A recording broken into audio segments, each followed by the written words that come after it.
Configuration का मतलब होता है कितने तरीके का उसका बनावट है, कॉम्प्लेक्सिटी उसकी क्या है, जटिलता क्या है। सिंपली हम लोग जटिलता को ही हम लोग कॉन्फ़िगरेशन के नाम से यहाँ पे डिस्कस करने वाले हैं, कितना वो जटिल है, कितना कॉम्प्लेक्स है। अगर हम लोग प्रोटीन के कॉन्फ़िगरेशन को देखें तो बेटा जी हमें पता चलेगा जो प्रोटीन है उसका कॉन्फ़िगरेशन उसके आधार पे प्रोटीन चार तरीके का होता है बेटा। सबसे पहला होता है प्राइमरी प्रोटीन, ठीक है ना। ये जो प्राइमरी प्रोटीन है असल में ये कॉम्प्लेक्स होकर के जटिल होकर के बनाता है सेकेंडरी प्रोटीन, ठीक है। और पता है ये सेकेंडरी प्रोटीन आपस में जटिल हो जाएगा, कॉम्प्लेक्स हो जाएगा, तो ये सेकेंडरी प्रोटीन जो है ना वो बनाता है टर्शियरी प्रोटीन। 3 डिग्री या टर्शियरी बोल सकते हैं, टर्शियरी प्रोटीन या 3 डिग्री प्रोटीन का फॉर्मेशन करता है, ठीक है ना। और ये टर्शियरी प्रोटीन जो है आपस में जब कॉम्प्लेक्स हो जाएगा, जटिल हो जाएगा, तो उसके बाद बनाएगा हमारा क्वाटरनरी प्रोटीन या ग्लोबुलर प्रोटीन बोलते हैं हम लोग उसको, ठीक है ना। क्वाटरनरी प्रोटीन बोलते हैं या इसको हम लोग ग्लोबुलर प्रोटीन बोलते हैं, ग्लोब्यूलर प्रोटीन के नाम से जानते हैं। तो बेटा जी ये जो मैंने लिखा वो पहले दिमाग में बैठा था, ठीक है ना, आसान चीज है ये। प्राइमरी प्रोटीन हमारा कॉम्प्लेक्स होकर के बनाता है secondary protein, secondary protein complex होकर बनाता है टर्शियरी प्रोटीन, और टर्शियरी प्रोटीन हम लोग देखेंगे तो वो कॉम्प्लेक्स होकर के बनाता है क्वाटरनरी प्रोटीन। मतलब क्या हम लोग बोल सकते हैं कि प्रोटीन के चार कॉन्फ़िगरेशन है। पहला प्राइमरी प्रोटीन का कॉन्फ़िगरेशन, दूसरा सेकेंडरी प्रोटीन का कॉन्फ़िगरेशन, तीसरा टर्शियरी प्रोटीन का कॉन्फ़िगरेशन, और चौथा अगर हम लोग बात करेंगे तो क्वाटरनरी प्रोटीन जो है उसका कॉन्फ़िगरेशन, ठीक है ना। ये चार कॉन्फ़िगरेशन होता है बेटा जी प्रोटीन का, ठीक है ना। तो चलिए जी सबको हम लोग बारी बारी से डिस्कस करते हैं, मैं एक एक को डिस्कस करूँ, ठीक है ना। अपन इसको इरेज करते हैं। सबसे पहले अपन डिस्कस करते हैं प्राइमरी प्रोटीन के बारे में, ठीक है ना। प्राइमरी प्रोटीन, देखो प्राइमरी प्रोटीन जो है ना वो केवल और केवल अमाइनो एसिड से मिलकर बना हुआ होता है बेटा, ठीक है ना। बोल सकते हैं कि जो अमाइनो एसिड जो है ना, ठीक है ना, ज्वाइन करते हैं टुगेदर एक दूसरे के साथ टू फॉर्म प्राइमरी प्रोटीन, ठीक है ना। आपस में जुड़ करके वो प्राइमरी प्रोटीन का फॉर्मेशन करते हैं, ठीक है ना। और ध्यान देना बेटा यहाँ पे जो अमाइनो एसिड आपस में जुड़ेंगे ना, तो आपस में जुड़ने के लिए दो अमाइनो एसिड के बीच में कोई ना कोई हमारा बॉन्ड होना चाहिए ना बेटा। मान लो ये हमारा अमाइनो एसिड A1 है, अमाइनो एसिड A1, ये अमाइनो एसिड के साथ जो जुड़ेगा उसको पकड़ेगा, तो पकड़ने के लिए कोई बॉन्ड होना चाहिए बेटा। यहाँ पे जो बॉन्ड होता है इसको हम लोग बड़ा विशेष नाम से जानते हैं, इस बॉन्ड को हम लोग बोलते हैं glycosidic bond, sorry peptide bond है, सॉरी बेटा, उसको हम लोग बोलते हैं पेप्टाइड बॉन्ड, ठीक है ना। दो अमाइनो एसिड आपस में पेप्टाइड बॉन्ड के द्वारा जुड़ा होता है, ये चीज हमें याद रखना पड़ेगा कि वो पेप्टाइड बॉन्ड के जरिए जुड़ा होता है। मतलब क्या पेप्टाइड बॉन्ड कैसा होता है वो तो हमें देखना पड़ेगा ना, इस तरीके का पेप्टाइड बॉन्ड होता है अमाइनो एसिड के बीच में। तो चलिए जी सबसे पहले हम लोग ऐसा करते हैं, जो अमाइनो एसिड के बीच में पेप्टाइड बॉन्ड बना उसको देख ही लेते हैं, ठीक है ना। ध्यान दो अमाइनो एसिड का स्ट्रक्चर तो हम लोग पढ़ के आए हैं ना। अमाइनो एसिड क्या होता है, एक कार्बन, उस पे बैठा हुआ हमारा एक NH2, उस पे बैठा हुआ एक दूसरा कार्बन जिसके ऊपर में लगा हुआ है डबल बॉन्ड O, और यहाँ पे OH ना, और इधर लगा हुआ होगा R1 और इधर लगा हुआ होगा R2, कोई रेड कलर लगा, एल्काइल रेड कलर लगा हुआ होगा ना। ये एक अमाइनो एसिड, एक और अमाइनो एसिड मैं बना देता हूँ N, और इसका हाइड्रोजन मैं फैला के लिख देता हूँ HH, ऐसे, यहाँ पे C, यहाँ पे R1, और यहाँ पे R2, और यहाँ पे COOH, मैं ऐसे लिख देता हूँ, ठीक है ना। ध्यान देना बेटा यहाँ पे होता क्या है, अगर हम लोग गौर से देखेंगे ना, ध्यान देना अगर गौर से देखें तो पेप्टाइड बॉन्ड कैसे बनता है समझना। होता यूं है कि ये जो हमारा इधर कार्बोक्सिलिक एसिड का जो OH था वो OH आगे वाले जो NH जो है ना उसके H के साथ जुड़ जाता है, और जुड़ करके यहाँ से पानी जो है बाहर निकल जाता है, देख रहे हो, इधर OH है, इधर एक H है, खींच लेगा उसको और खींच करके पानी बाहर निकल जाएगा ना। अगर पानी बाहर निकल गया तो ये स्ट्रक्चर कैसा दिखेगा बेटा, ध्यान देना, समझना। अगर अब हम लोग इस स्ट्रक्चर को देखेंगे तो ये कुछ ऐसा दिखेगा, NH2Cr2R1, और यहाँ पे क्या हुआ, C डबल बॉन्ड O, और OH से तो पानी निकल गया बाहर, डायरेक्ट जुड़ जाएगा वो N के साथ। N का H केवल एक बचा, एक H दूसरा भाग गया है ना। CR2R1, C double bond OH ना। तो बेटा जी यहाँ पे हुआ क्या, ध्यान दीजिएगा। यहाँ पे अगर हम लोग देखें तो यहाँ पे क्या हुआ है बेटा, यहाँ पे हम देखें तो यहाँ पे कौन सा हमारा स्ट्रक्चर निकला है, ये पानी निकला है, कार्बोक्सिलिक एसिड और NH2 के दोनों के मिलने से, ठीक है ना। और यहाँ पे ये वाला बॉन्ड जो है, इस बॉन्ड की फॉर्मेशन हुई ना। बेटा इसी बॉन्ड को हम लोग बोलते हैं पेप्टाइड। ये OH और एक H के निकलने के कारण जो यहाँ पे दोनों के बीच में एक बॉन्ड जो बनता है, उसी बॉन्ड को हम लोग बोलते हैं पेप्टाइड बॉन्ड। यही बॉन्ड है अपना पेप्टाइड बॉन्ड, ठीक है ना। तो ये पेप्टाइड बॉन्ड किसके किसके बीच में बनता है बेटा, ध्यान दो। ये पेप्टाइड बॉन्ड अपना बन रहा है कार्बोक्सिलिक एसिड को OH और NH2 के NH के बीच में, इसी के बीच तो बना ना। इसी बॉन्ड को हम लोग बोलते हैं पेप्टाइड बॉन्ड, ठीक है ना। और इसी तरीके से क्या होता है, एक अमाइनो एसिड दूसरे अमाइनो एसिड के साथ लगातार जुड़ता जाएगा, और इस तरीके से क्या होता है, नए नए पेप्टाइड बॉन्ड का फॉर्मेशन होता जाता है। ये हमारा एक अमाइनो एसिड, ठीक है ना, और दूसरा अमाइनो एसिड हमारा ये, समझ रहे हैं मेरी बात, ये, ठीक है ना। ये आपस में जुड़ते जा रहे हैं, आपस में जुड़ते जा रहे हैं, और इस तरीके से क्या हो रहा है, पेप्टाइड बॉन्ड के जरिए दो अमीनो एसिड आपस में एक दूसरे को कांटेक्ट में ला करके एक दूसरे के साथ जुड़ते जा रहे हैं। चलो मैं यहाँ पे दिखाई देता हूँ, ये एक अमीनो एसिड हमारा, दूसरा अमीनो एसिड हमारा ये ना, और ये दोनों आपस में जुड़ता चला गया, ठीक है ना। तो इस तरीके से एक अमीनो एसिड का फॉर्मेशन होता है। क्या ये चीज क्लियर है बेटा, पेप्टाइड बॉन्ड का फॉर्मेशन कैसे हुआ, हाँ या ना। पेप्टाइड बॉन्ड का फॉर्मेशन कैसे हुआ, क्लियर है। ओके, एक्सलेंट बेटा, गुड गुड गुड।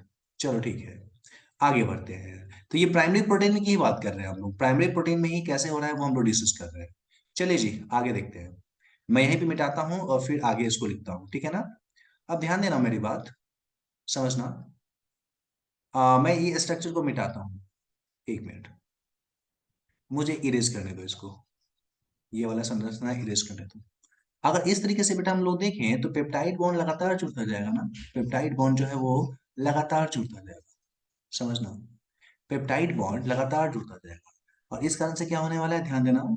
हमारा एक अमाइनो एसिड का NH2CR1R2, दूसरे का COO, फिर आगे वाला NH, ऐसे, फिर C, फिर R1R2 ना, फिर COO, फिर आगे हमारा NH, फिर हमारा CR1R2, फिर हमारा COO, फिर NH। समझना मेरी बात, मैं जो बताना चाहता हूँ, CR1R2, COO, फिर हमारा NH, CR1R2, COOH।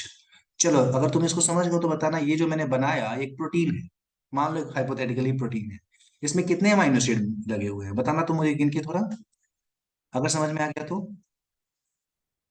कितने लगे हुए हैं बेटा जी, जल्दी चैट बॉक्स में। क्या बात है फतेहा, नरगिस, ओके, नाजरीन वेरी, नाजरीन क्या कर रही है तू, आसवी वेरी गुड, सुचिता वेरी गुड बेटा। देखो हम लोग काउंट कर लेते हैं, यहाँ पे ध्यान देना बेटा।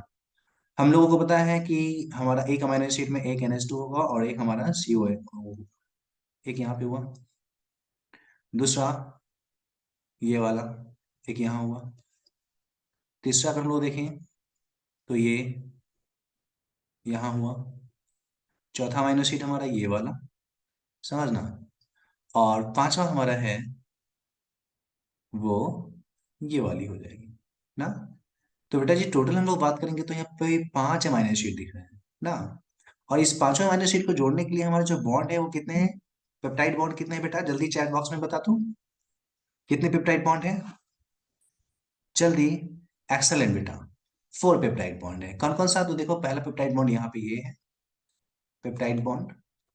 दूसरा पेप्टाइड बॉन्ड अपना जो है ये ना। तीसरा पेप्टाइड बॉन्ड है बेटा, ये है अपना ना। और चौथा पेप्टाइड बॉन्ड जो है अपना, वो ये है ना। 4 पेप्टाइड बॉन्ड हमारे यहाँ पे क्लियरली हम लोगों को देखने को बेटा जी मिल रहा है ना। तो आसानी से हम लोग क्या कर सकते हैं, यहाँ पे देख सकते हैं कि कैसे अमीनो एसिड पेप्टाइड बॉन्ड के जरिए आपस में जुड़ करके किस तरीके से यहाँ पे प्रोटीन का फॉर्मेशन करता है। बेटा ये वाला जो स्ट्रक्चर है ना, इसको सिंपली हम लोग अगर एक लाइन से दिखाए, वेरी गुड बेटा, हाँ वेरी गुड। अगर केवल एक लाइन ड्रॉ कर दे, जनरली हम लोग लाइन के जरिए दिखाते हैं। तुम देखो ना, इसके एक तरफ एक एंड में इंटरेस्टिंग चीज तुमको क्या देखने को मिलेगा, ये जो हमारा प्रोटीन है इसका एक एंड जो होगा ना बेटा, वो हमेशा NH2 उस पर लटका हुआ मिलेगा। और दूसरे एंड पे क्या लटका हुआ मिलेगा, COOH लटका हुआ मिलेगा ना। मतलब एक तरफ जो हमारा है वो नाइट्रोजन लगा हुआ मिलेगा और दूसरी तरफ हमारा जो है कार्बन लटका हुआ मिलेगा।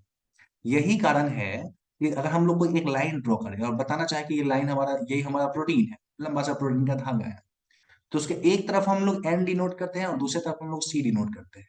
ठीक है ना। कभी भी कहीं पे अगर इस तरीके से लाइन खींचा हुआ हो, एक तरफ N लिखा हुआ हो और दूसरी तरफ C लिखा हुआ हो, तो उसका मतलब क्या समझेंगे, N का मतलब समझेंगे कि अमीनो एसिड वहां पे फ्री है ना। और दूसरा, हम लोग अगर देखें दूसरी तरफ जो हमारा C होगा, वो क्या दिखाएगा, दिखाएगा कार्बोक्सिलिक एसिड फ्री है ना। तो इस तरीके का ये स्ट्रक्चर है। ठीक है ना बेटा। और इस तरीके से अगर हम लोग देखें कि अमाइनो एसिड केवल और केवल हमारा जो है ना, पेप्टाइड बॉन्ड के जरिए अगर आपस में जुड़ा हुआ हो, तो इस प्रोटीन को बोलते हैं प्राइमरी प्रोटीन। ठीक है ना। Amino acid join together to form primary protein. और यहाँ पे बॉन्ड कौन सा है, तो ओनली, ठीक है ना, कौन सा, पेप्टाइड बॉन्ड बिटवीन, किसके बीच में, अमाइनो एसिड्स। यहाँ पे जो अमाइनो एसिड है उसके बीच में केवल और केवल पेप्टाइड बॉन्ड है। ठीक है ना। तो बेटा जी ये मुझे बताइए, प्राइमरी हमारा जो प्रोटीन है वो कैसा दिखेगा, वो क्लियर हुआ कि नहीं? जल्दी चैट बॉक्स में हाँ या ना, जल्दी बताओ। क्लियर? ओके बेटा, वेरी गुड। अच्छा चलिए, अगर क्लियर हो गया तो एक चीज और बता दीजिए। मैंने बताया अभी, तुम मुझे बताओ, पेप्टाइड बॉन्ड कौन कौन से रेडिकल के बीच में बनता है या कौन कौन से फंक्शनल ग्रुप के बीच में बनता है? पेप्टाइड बॉन्ड किस किस फंक्शनल ग्रुप के बीच में बनता है? जल्दी। हाँ वेरी गुड बेटा, NH2 और COOH, क्या बात है, NH2 और COS के बीच में होता है। NH2 और COS के बीच में हमारा पेप्टाइड बॉन्ड बनता है और एक वाटर निकलता है। वेरी गुड बेटा, वेरी गुड नरगिस, एक्सीलेंट बेटा।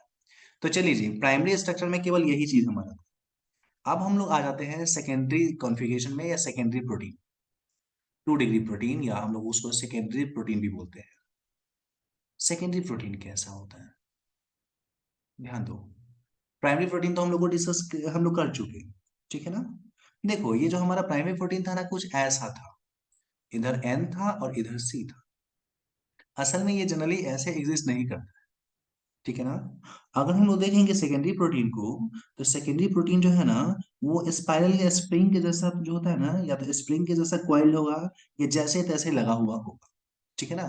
सेकेंडरी प्रोटीन ऐसा नहीं होता है, मैं बनाता हूँ। ठीक है ना।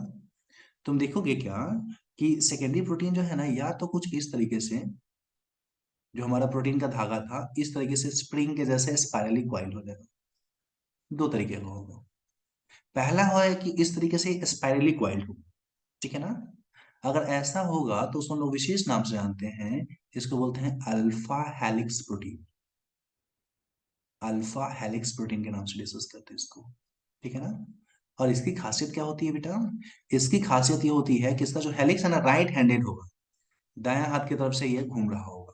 ठीक है ना। ये राइट हैंडेड क्वाइल्ड होता है। ठीक है ना। राइट हैंडेड क्वाइल्ड होता है बेटा जी ये। ठीक है ना। राइट हैंडेड क्वाइल्ड होगा, उसके साथ साथ तुम देखोगे ना। ठीक है ना। ऐसा क्यों हुआ है, ध्यान देना। असल में ऐसा राइट हैंडेड क्वाइलिंग इसलिए हुआ है क्योंकि, अच्छा तुमको एक चीज पता है क्या, हाइड्रोजन बॉन्ड, हाँ या ना, एस बॉन्ड के बारे में जानकारी है आप लोगों को? ओके, किसके किसके बीच में बनता है? एक तो हाइड्रोजन होता है और दूसरा, जल्दी। हाँ, फोन के बीच होता है, FON। या तो फ्लोरीन के साथ बना लेगा हाइड्रोजन बॉन्ड, या तो ऑक्सीजन के साथ, या तो नाइट्रोजन के साथ। अच्छा, अमाइनो एसिड में नाइट्रोजन होता है ना? हाँ या ना? हमने देखा था नाइट्रोजन होता है, ओके। बगल में कहीं से अगर हाइड्रोजन दिख जाएगा, कोई खिड़की से अगर देख रहा है हाइड्रोजन, तो ललचाएगा ये, उस हाइड्रोजन को पकड़ना चाहेगा ना। तो हम लोग बोल सकते हैं कि यहाँ पे आसानी से हाइड्रोजन बॉन्ड बन सकता है। असल में ये जो गोल गोल ऐसे इस तरीके से स्पाइरल घुमा है ना, उसके पीछे यही कारण है। मान लो यहाँ पे खिड़की भी, यहाँ पे एक नाइट्रोजन बैठा हुआ है, बगल में यहाँ पे हाइड्रोजन बैठा हुआ है, तो दोनों के बीच में हाइड्रोजन बॉन्ड डेवलप हो जाएगा। ठीक है ना? यहाँ बेचारा हाइड्रोजन बैठा हुआ है, और यहाँ पे कोई नाइट्रोजन उसको मंद मंद मुस्कुरा करके देख रहा है, ज्वाइन कर लेगा ना। तो होता क्या है यहाँ पे, इसलिए ये हमारा स्ट्रक्चर बनता है, क्योंकि नाइट्रोजन और हाइड्रोजन के बीच में हाइड्रोजन बॉन्ड। ठीक है ना? तो हम बोल सकते हैं अल्फा हेलिक्स प्रोटीन जो हमारा ये राइट हैंडेड होता है, इसमें पेप्टाइड बॉन्ड तो होगा ही होगा, लेकिन उसके साथ साथ हेलिकल स्ट्रक्चर बनाने के लिए यहाँ पे हाइड्रोजन बॉन्ड अवेलेबल होते हैं। ठीक है ना? और इसी हाइड्रोजन बॉन्ड के कारण क्या हुआ है, ये हमारा इस तरीके का मतलब स्ट्रक्चर बना। अब तुम ही बता, ये जो हाइड्रोजन बॉन्ड बना, ये कैसा हाइड्रोजन बॉन्ड है? इंटर मॉलिक्यूलर या इंट्रा मॉलिक्यूलर? चैट बॉक्स में बताओ तो, ये कैसा बॉन्ड है हमारा, इंटर मॉलिक्यूलर या इंट्रा मॉलिक्यूलर? हम्म। हाँ, क्योंकि एक ही मॉलिक्यूल के अंदर में बन रहा है बेटा, इसलिए इसको हम लोग बोलेंगे कि ये हमारा इंट्रा मॉलिक्यूलर है। Okay, intra molecular hydrogen bond है अपना बेटा। ठीक है ना? It is the intra molecular hydrogen bond, we can say. ठीक है ना? तो इस तरीके से यहाँ पे इंट्रा मॉलिक्यूलर हाइड्रोजन बॉन्ड बनता है। और ये जो सेकेंडरी प्रोटीन का एग्जांपल बना, इसको हम लोग क्या बोलेंगे, इसको हम लोग बोलेंगे अल्फा हेलिक्स सेकेंडरी प्रोटीन। मैं यहाँ पे इसको बॉक्स में डाल देता हूँ, एक मिनट। इस तरीके के राइट हैंडेड प्रोटीन वाले स्ट्रक्चर को हम लोग बोलेंगे alpha helix secondary protein. Okay, इसको हम लोग अल्फा हेलिक्स सेकेंडरी प्रोटीन के नाम से डिस्कस करते हैं। ठीक है? एक और होता है, ध्यान देना, अल्फा हेलिक्स के अलावा हम लोग बात करेंगे। एक जो होता है ना प्रोटीन, वो एकदम जिगजैग होगा, वो फिक्स नहीं होगा उसका पैटर्न। ध्यान देना, एक जो प्रोटीन होता है बेटा जी, ठीक है ना, वो जिगजैग होता है। जिगजैग का मतलब जैसे तैसे। ठीक है ना? जैसे ऐसे, इस तरीके से ऐसे होगा ये, फिक्स नहीं है। कोई एक एंड एन होगा, कोई एक एंड सी होगा। और यहाँ पे भी तो एक एंड एन होगा, एक सी होगा, ये तो हमें पता ही है। ओके, ठीक है ना? एकदम जिगजैग प्रोटीन है ये। एक तरफ हमारा एन है और दूसरी तरफ हमारा जो है ना, हाँ, एकदम जैसे सही बोल रहे हो, वोलन बॉल के जैसे, जैसे हमारा धागा होता है उसके जैसा। ठीक है ना? इस तरीके का स्ट्रक्चर होगा बेटा जी। अगर इस तरीके का स्ट्रक्चर होगा ना, तो इसको विशेष नाम से जानते हैं। इसको हम लोग बोलते हैं बिट्टा हेलिक्स।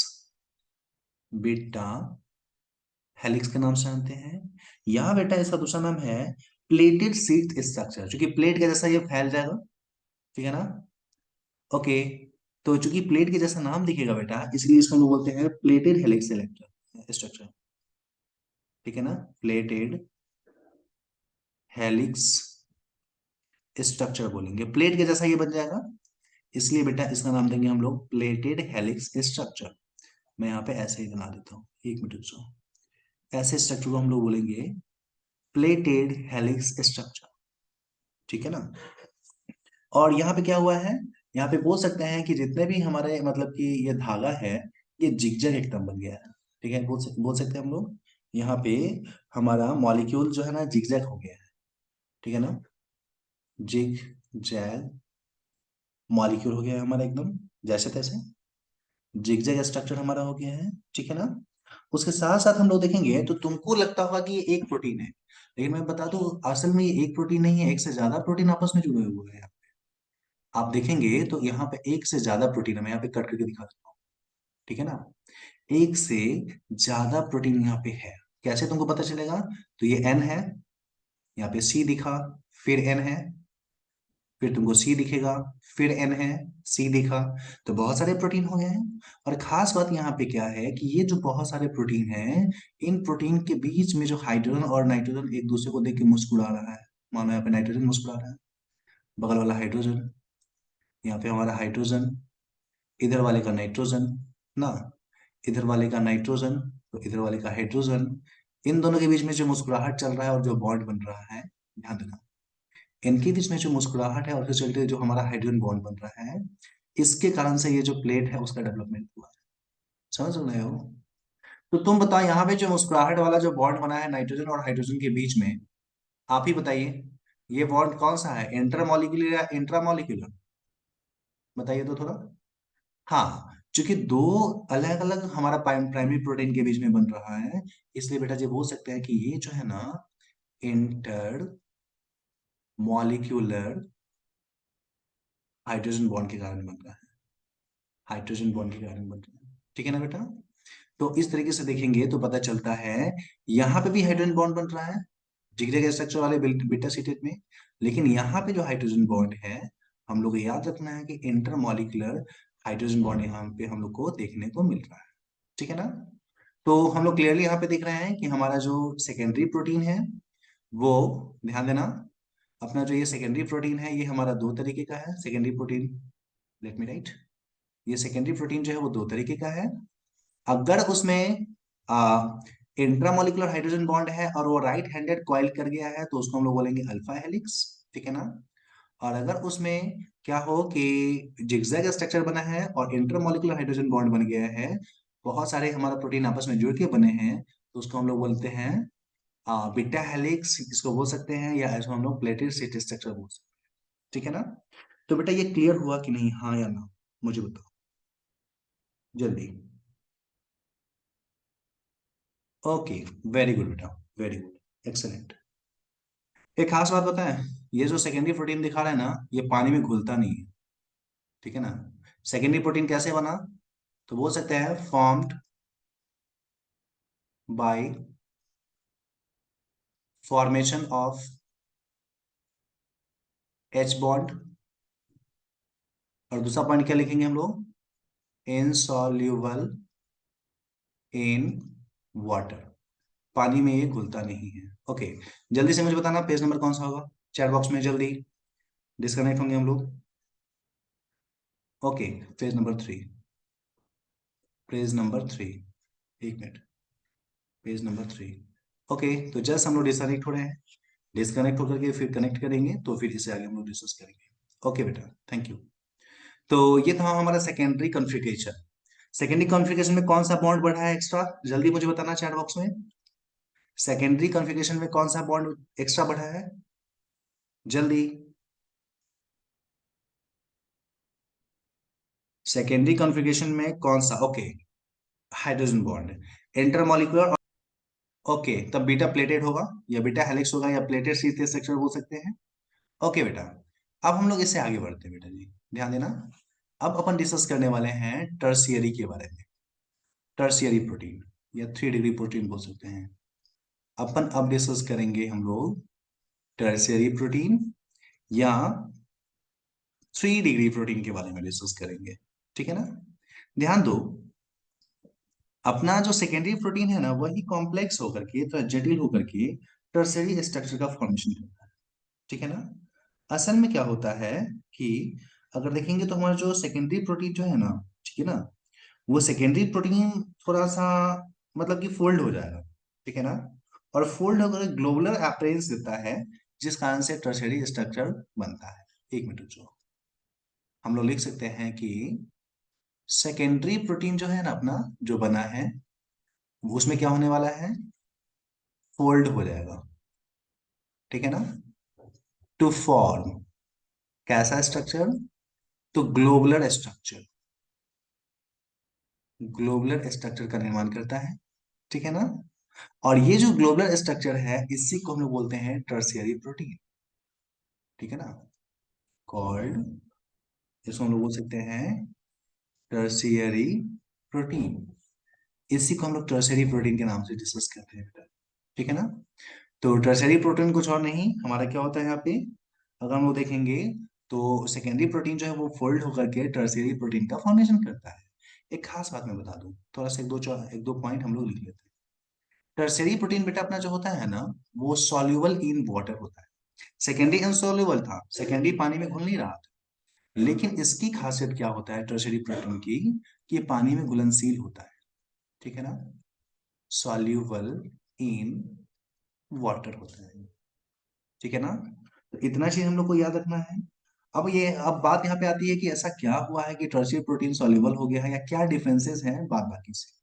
तो ध्यान देना, ये है हमारा टर्शियरी प्रोटीन, फोल्ड हो गया कुछ इस तरीके से सेकेंडरी प्रोटीन, और फोल्ड करके हमारा टर्शियरी प्रोटीन जो है उसका फॉर्मेशन कर। अगर तुम यहाँ पे देखोगे कि एक्स्ट्रा पॉइंट, एक्स्ट्रा चीजें क्या क्या आई हैं, तो ध्यान दो। पेप्टाइड बॉन्ड तो हमारा पहले ही आ चुका था, प्राइमरी में ही आ चुका था, याद करो। पेप्टाइड बॉन्ड तो पहले ही आ चुका था, तो ये तो यहाँ पे अवेलेबल होगा ही। पेप्टाइड के अलावे हम लोग देख रहे थे हाइड्रोजन बॉन्ड, वो सेकेंडरी में आ गया था, तो नो डाउट ये भी यहाँ पे होगा। ठीक है ना। उसके अलावे क्या क्या बॉन्ड यहाँ पे होगा, इंटरेस्टिंग बॉन्ड जो कि टर्शरी का स्ट्रक्चर बनाता है, ध्यान देना। इसके अलावे देखोगे तो तो तीसरा जो इंपॉर्टेंट चीज यहाँ पे आया है बेटा, वो है अपना डाई सल्फाइड बॉन्ड। ठीक है ना, डाई सल्फाइड, ठीक है ना, बॉन्ड। ये डाई सल्फाइड बॉन्ड जो है ना, ये एक्स्ट्रा बॉन्ड यहाँ पे आया है बेटा। ठीक है ना, ये बॉन्ड एक एक्स्ट्रा बॉन्ड आया है। तुम बोलोगे सर ये डाई सल्फाइड बॉन्ड क्या होता है। ठीक है ना, तो डाई सल्फाइड बॉन्ड के बारे में थोड़ा सा हम लोग यहाँ पे डिस्कस कर ही लेते हैं। ध्यान दो, असल में क्या है तुमको मैंने बताया नहीं, लेकिन याद रखना, दो अमाइनो एसिड, एक है सिस्टीन और दूसरा अमाइनो एसिड है हमारा मैथियोनीन। इसका स्ट्रक्चर तो तुम्हें याद करने के लिए मैं नहीं बोलूंगा। ठीक है ना, लेकिन जो चीज मैं बता रहा हूँ ये याद रखना। अगर तुम देखोगे ना तो इसका स्ट्रक्चर कैसा होता है, ध्यान देना। सी, एक तरफ तो OOH होगा, दूसरी तरफ NH2 होगा, तीसरी तरफ R1 होगा, और चौथा होगा R2। तुम देखोगे ना तो इसके R1 R2 पे क्या होता है पता है, ये R1 और R2 जो होता है उसमें किसी एक पर सल्फर लगा हुआ मिलेगा, ऐसे ऐसे से लगा हुआ मिलेगा। मतलब क्या, ये मेथियोनिन और हमारा जो सिस्टीन है, एकमात्र ऐसे एग्जाम्पल है जिसके पास सल्फर होता है। तो याद रखना, मेथियोनिन और सिस्टीन जो है ना वो कैसे हैं, सल्फर कंटेनिंग, क्या है, अमाइनो एसिड। ठीक है ना, ये सल्फर को कंटेन करने वाला अमाइनो एसिड है। ये पॉइंट बहुत अच्छे से दिमाग में बैठा लेना। ठीक है ना, ये जो दोनों अपना है कैसा है, सल्फर को कंटेन करने वाला अमाइनो एसिड है। कौन सा हमारा बेटा जी, मेथियोनिन और सिस्टीन। ये दोनों सल्फर को रखने वाला अमाइनो एसिड है, अपने को दिमाग में बैठा लेना। ठीक है ना, तो ध्यान देना बेटा, यहाँ पे मान लो कि ये हमारा मेथियोनिन और सिस्टीन बीच बीच में है। मान लो यहाँ पे मेथियोनिन है, सिस्टीन है, यहाँ पे मेथियोनिन सिस्टीन है। तो मेथियोनिन सिस्टीन के बीच में क्या है, सल्फर है। तो वो सल्फर आपस में जुड़कर कैसे बॉन्ड बना लेगा, डाइसल्फाइड बॉन्ड। हम्म मान लो ये हमारा मेथियोनिन है, ये हमारा सिस्टीन है, दोनों का SH लटक रहा है, आपस में जुड़ करके डाइसल्फाइड बॉन्ड बना लेगा। हाँ, ये मेथियोनिन है और यहाँ पे हमारा सिस्टीन है, तो दोनों आपस में जुड़ करके डाइसल्फाइड बॉन्ड बना लेगा। तो तुम देखोगे क्या कि यहाँ पे टर्सरी एक ग्लोबुलर स्ट्रक्चर इसलिए बना है क्योंकि यहाँ पे हाइड्रोजन बॉन्ड के अलावे डाइसल्फाइड बॉन्ड जो है वो यहाँ पे बना है। ठीक है ना, और खास बात यह है कि बहुत ही मजबूत बॉन्ड होता है बेटा ये।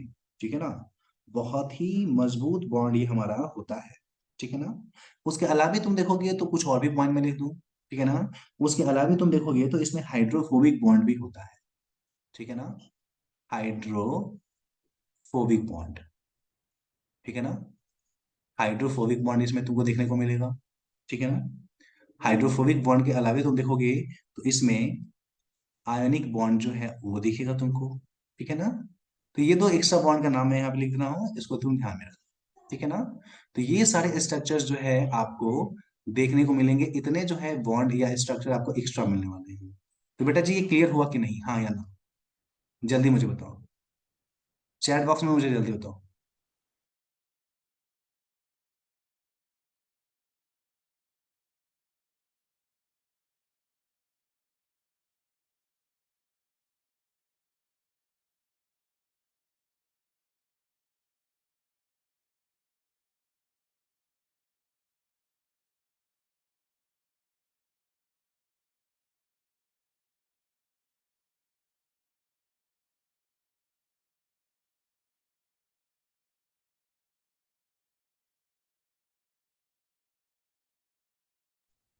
ओके बेटा, क्लियर है क्या सब कुछ? हाँ या ना? नहीं बेटा, स्ट्रक्चर का नाम नहीं है, सीधे टर्शरी बोलते हैं। अच्छा, तुम्हारा कहना है सर हाइड्रोफोबिक बॉन्ड क्या है? बेटा हाइड्रोफोबिक बॉन्ड ऐसे समझ, मतलब कि ऐसा इस पार्ट प्रोटीन का जहाँ पे वाटर जो है ना, वो मतलब कि नहीं जाता है, वाटर को नहीं जाने दिया जाता। आयनिक बॉन्ड का मतलब होता है जहाँ पे आयन जो है ना ये चार्ज के फॉर्म में डेवलप हो जाएगा, और कोई मेटल जो है ना आकर के उसके साथ रिएक्ट करेगा, यहाँ सॉरी, आयनिक मतलब आयन के फॉर्म में यहाँ पे डेवलप हो जाता है, इसके कुछ जो पार्ट होते हैं वो आयन जो है उसको अटैच करता है, आयनिक फॉर्म में ये स्ट्रक्चर हो जाता है। जैसे अगर हम लोग देखेंगे तो, जैसे यहाँ पे ये N है ना, NH2 था, तो अगर इस पे कोई चार्ज डेवलप हो जाए और हमारा आयन के रूप में कन्वर्ट हो जाए और किसी के साथ बॉन्ड बना ले, यहाँ पे COH था ना, इसका ये प्रोटॉन भाग जाए, निगेटिव चार्ज डेवलप हो जाएगा, तो ये आयनिक बॉन्ड का फॉर्मेशन करेगा। तो टर्मिनल पोर्शन जो है वो आयनिक बॉन्ड का फॉर्मेशन करने वाला है, ठीक है ना? फॉर्म्ड बाय टर्मिनल पोजीशन या टर्मिनल एंड, उसके द्वारा आयन के रूप में वो डेवलप हो जाया जाता है और बॉन्ड का फॉर्मेशन, ठीक है ना? तो बेटा क्लियर है सारा कुछ, हाँ या ना? चैट बॉक्स में बता। ओके, हाइड्रोजन बॉन्ड की बात होता है सर, बुक में डाइसल्फाइड बॉन्ड दिया हुआ है। हाँ, बुक में केवल डाइसल्फाइड बॉन्ड दिया हुआ है बेटा, लेकिन यहाँ पे हम जो बता रहे हैं हाइड्रोजन और आयनिक बॉन्ड भी होता है, ठीक है? चलिए ओके, बताइए पेज नंबर कितना होगा बेटा, जल्दी। ओके, पेज नंबर अपना 4, बढ़ते हैं। चलो ठीक है, मैं इसको इरेज करता हूँ, अब इससे आगे बढ़ता हूँ, ठीक है ना? इससे आगे अब हम लोग बात करते हैं टर्शरी के बाद, टर्शरी के बाद क्वार्टरनरी, ठीक है ना? क्वार्टरनरी बॉन्ड की बात करते हैं हम लोग, ठीक है? अपन अब बात करने वाले हैं क्वार्टरनरी बॉन्ड के बारे में, क्वार्टरनरी बॉन्ड का क्या फंक्शन है उसके बारे में बात करते हैं। ओके बेटा, वेरी गुड। ध्यान देना, क्वार्टरनरी बॉन्ड के बारे में बात करेंगे ना तो कुछ नहीं, अभी हमारा जो टर्सरी प्रोटीन जो है ना वही हमारा आपस में जुड़ के क्वार्टरनरी बॉन्ड का फॉर्मेशन करता है, ठीक है ना? होता क्या है, बोल सकते हैं टर्सरी प्रोटीन वो क्या होता है, ज्वाइन कर जाता है टुगेदर, ठीक है ना, टू फॉर्म क्वार्टरनरी बॉन्ड, ठीक है ना? टर्सरी बॉन्ड ही आपस में जुड़ के आपस में क्या होता है, हमारा क्वार्टरनरी बॉन्ड जो है उसका फॉर्मेशन करता है, ठीक है ना? जैसे मान लो ये हमारा टर्सरी बॉन्ड है, प्रोटीन है एक, NC, एक टर्सरी प्रोटीन ये है NC, और दोनों आपस में ज्वाइन होकर के क्या हुआ है, क्वार्टरनरी, आपस में ज्वाइन होकर के कुछ इस तरीके से बन गया है। मुझे ये दूसरे कलर से बनाना चाहिए, एक मिनट रुक जाओ, 1 मिनट।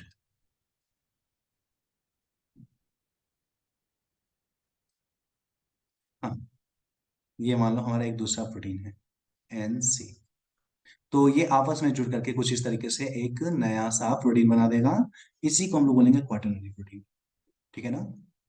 इसी को हम लोग क्वार्टरनरी प्रोटीन के नाम से डिस्कस करते हैं, ठीक है ना? इसका फेमस एग्जांपल तो हमारा हीमोग्लोबिन हो जाएगा, एग्जांपल मैं बताता हूँ। फेमस एग्जांपल इसका जो है अपना हीमोग्लोबिन, हीमोग्लोबिन में कितने प्रोटीन है, 2 ठो अल्फा चेन है और 2 ठो बीटा चेन ऑफ प्रोटीन है, और दोनों का टर्सरी आपस में जुड़ करके एक हमारा हीमोग्लोबिन बनाता है जो कि हमारा क्वाटरनरी प्रोटीन होता है, ठीक है ना? तो बेटा क्वाटरनरी प्रोटीन क्लियर, हाँ या ना? चैट बॉक्स में मुझे बताना, क्लियर या नहीं? Okay, very good. तो इस तरीके से देखेंगे तो पता चलता है हमारा सेकेंडरी, सॉरी प्राइमरी, प्राइमरी आपस में मिलकर के बना सेकेंडरी, सेकेंडरी से टर्सरी, और टर्सरी जो है वो बन गया क्वाटरनरी के रूप में, ठीक है ना? तो यहां तक सारी चीजें क्लियर, हाँ या ना? चलो ठीक है, तो आज अपन क्लास को यहीं पे कंक्लूड करते हैं, इससे आगे नेक्स्ट हम लोग अगले क्लास में डिस्कस करेंगे।